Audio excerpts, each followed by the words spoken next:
Hi, it's Sonia and welcome back to my YouTube channel. Today I'm going to do a quick sketchbook tour of this. It's a figurative art sketchbook. It's kind of one I've sort of gone back over and added a bit more to. It started off as my 100 heads project, and then I think I've shown it before. I just got a bit, I don't know, bored of it, and I wasn't really wanting to use it. So I decided to go back, redo some pages, and then try and finish it off and just make it, I don't know, a bit more loose and playful. This actually isn't my artwork, that's my middle son's, when he was really into using, I think, like trying to learn how to use colour pencils online.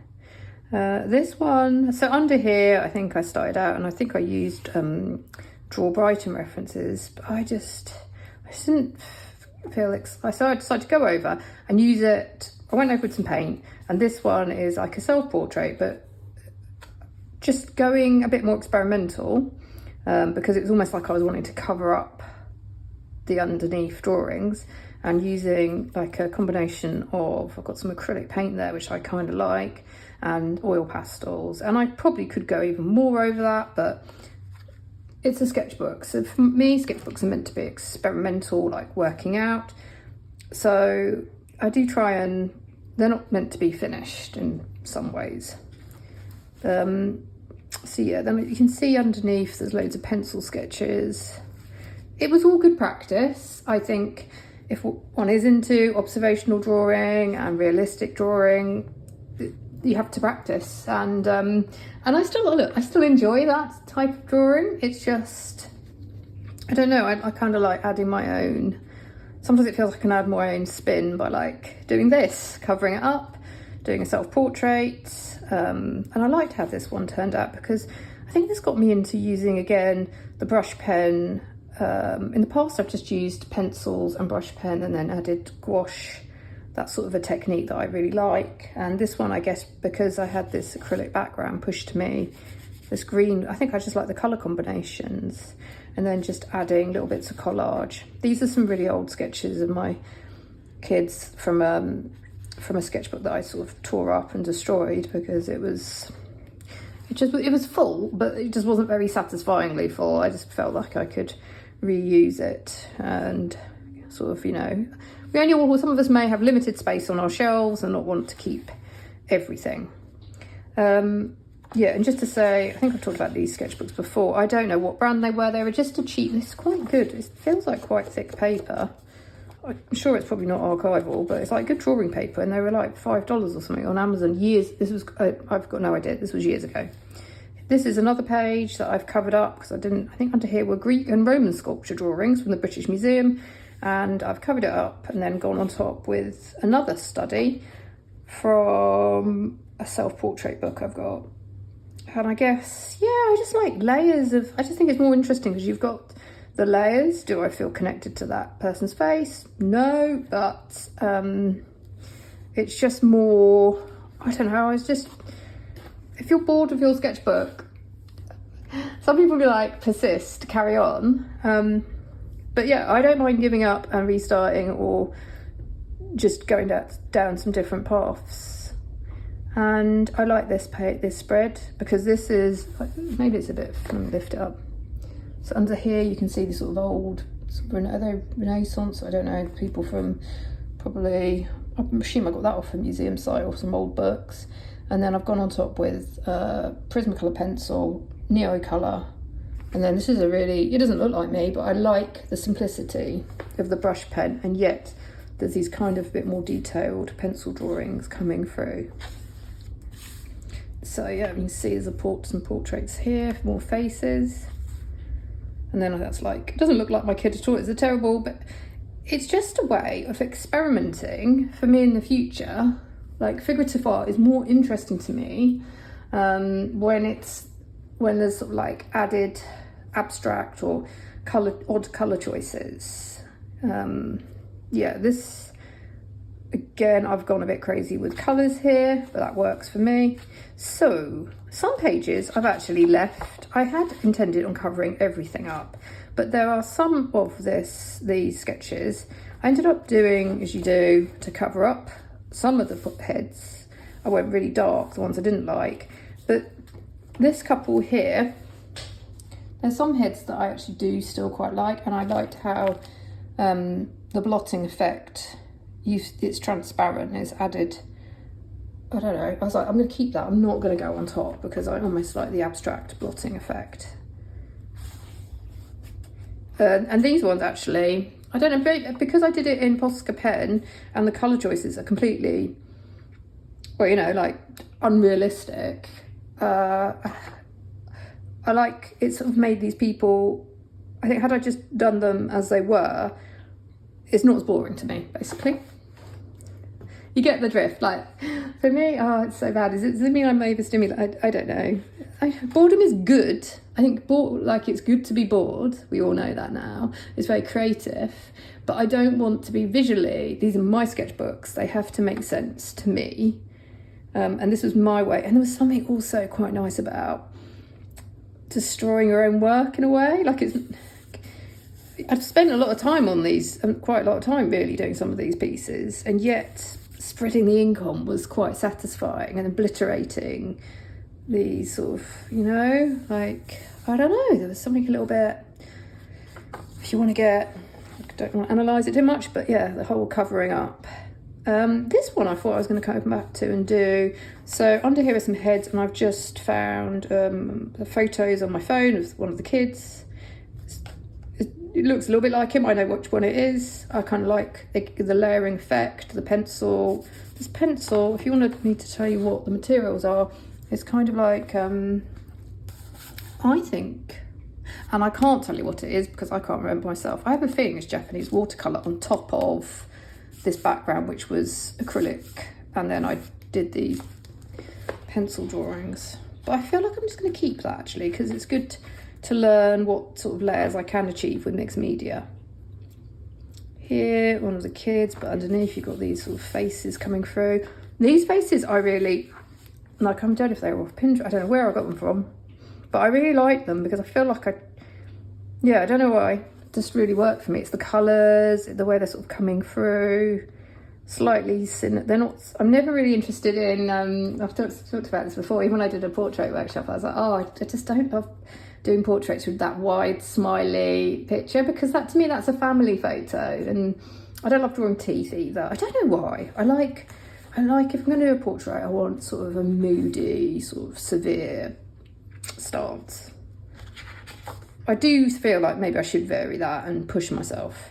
Here, I hope YouTube's not, you can't really see. This is like I used some figure studies. I have to be a bit careful. I don't think I'd be able to, one of my videos that I showed when I did life drawings got demonetized because obviously YouTube doesn't like naked, any kind of nudity. But yeah, this is mostly faces, so it should be fine. Which is pretty much all faces. This, yeah, I've kept this because I feel these are old portraits that actually I think oh gosh, that sounds really big-headed to say. I think I made them more interesting for myself because I was mucking around with gouache and just playing around. Yeah, I think maybe also I had this great idea I was going to cover every page, and then to be honest with you, I've kind of run out of steam. I feel like this is, I'm ready to leave this sketchbook. It is done. Here, I tried to do a self-portrait on top. I stuffed up my eye.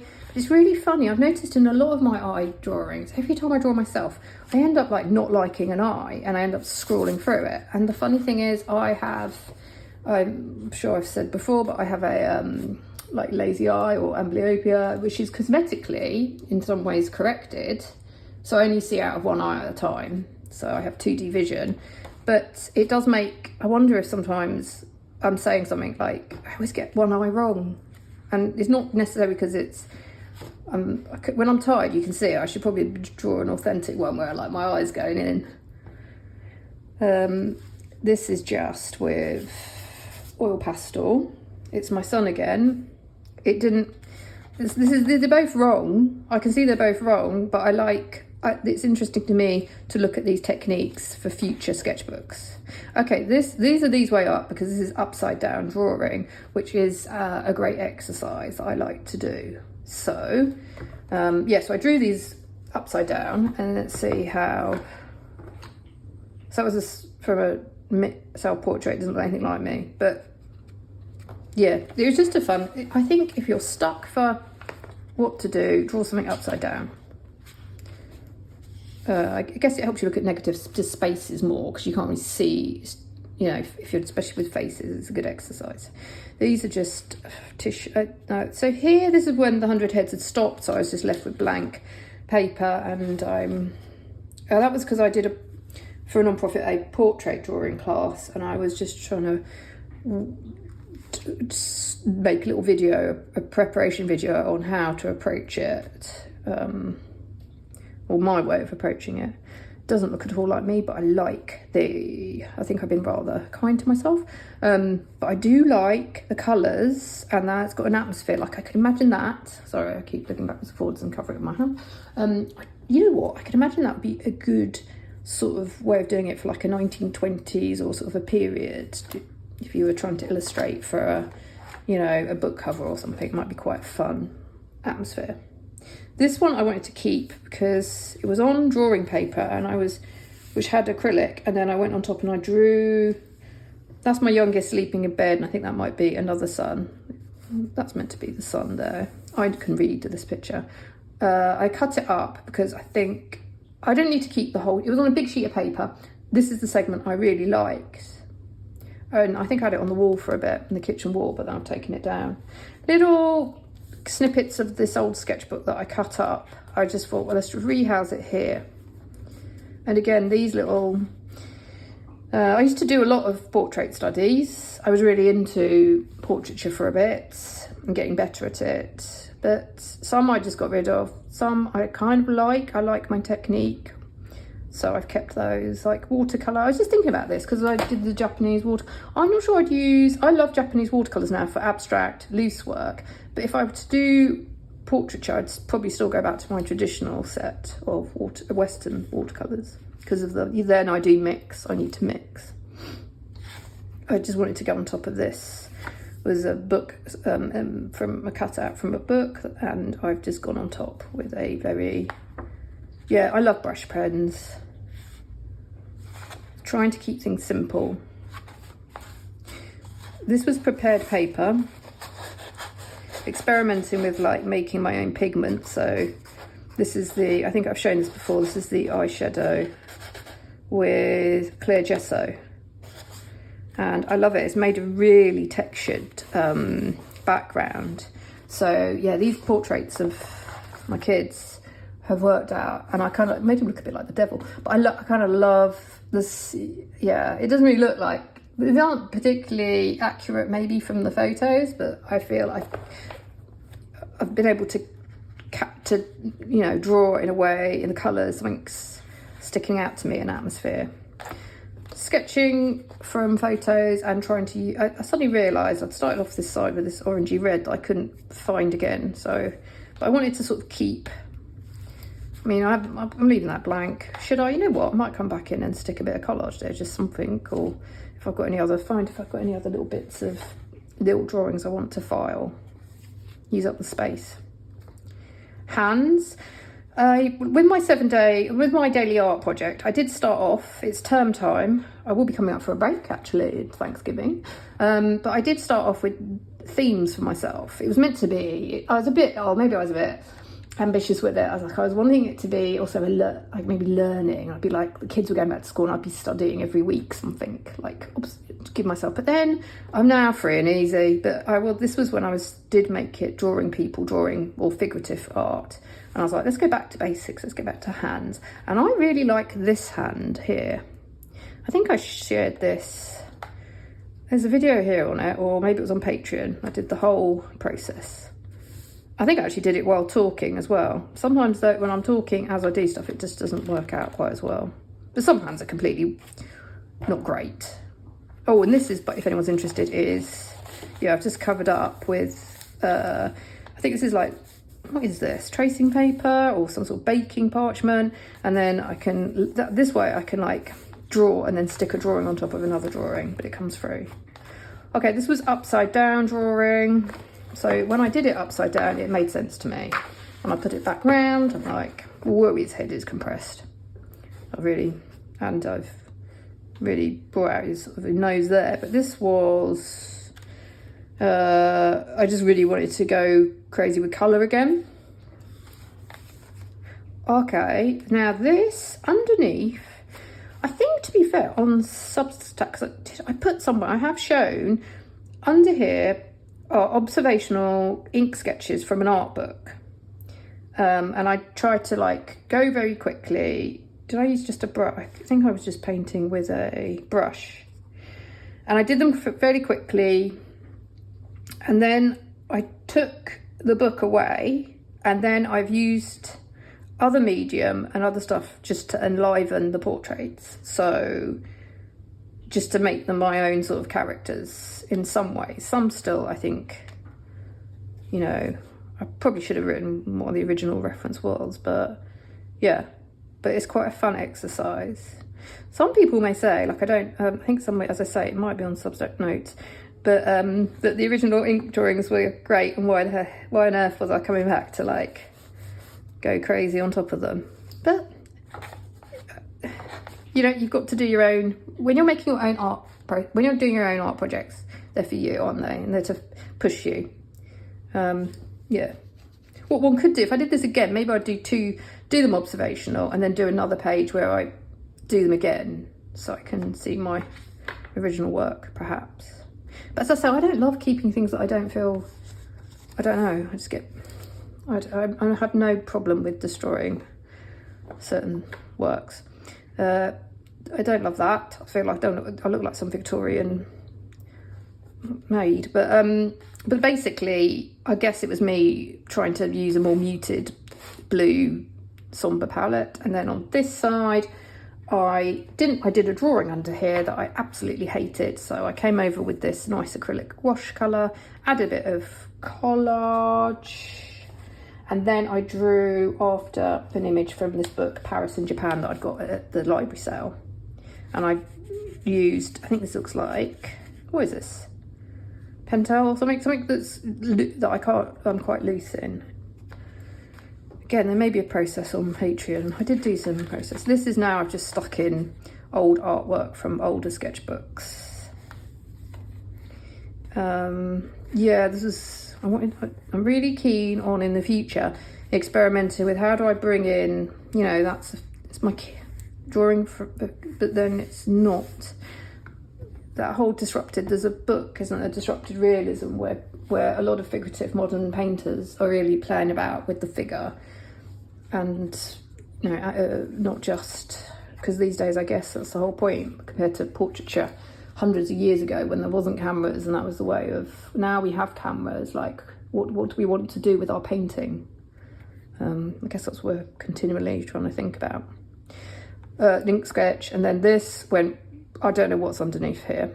All I do know is I went to it's a book, Women's Self-Portraits, and I think it says reference and novel. I think it was a photo she took, her and her sister. I can't remember. Basically, I shouldn't talk about it because I actually can't remember, but it's from a reference. Oh gosh, and that's my son's, bless him. He did a really cool, you know, there's like kids do really cool artworks, and then they don't like, they lie around. I don't know why. I worry sometimes I'm going to lose the really, there's obviously ones that they want to keep, but the ones they don't want to keep and they're like not precious about, I keep them if I love them, and I put them, yeah, in my journals, which is feels a bit of taking their stuff. But yes, but it feels like, if, you know, a nice way of keeping them.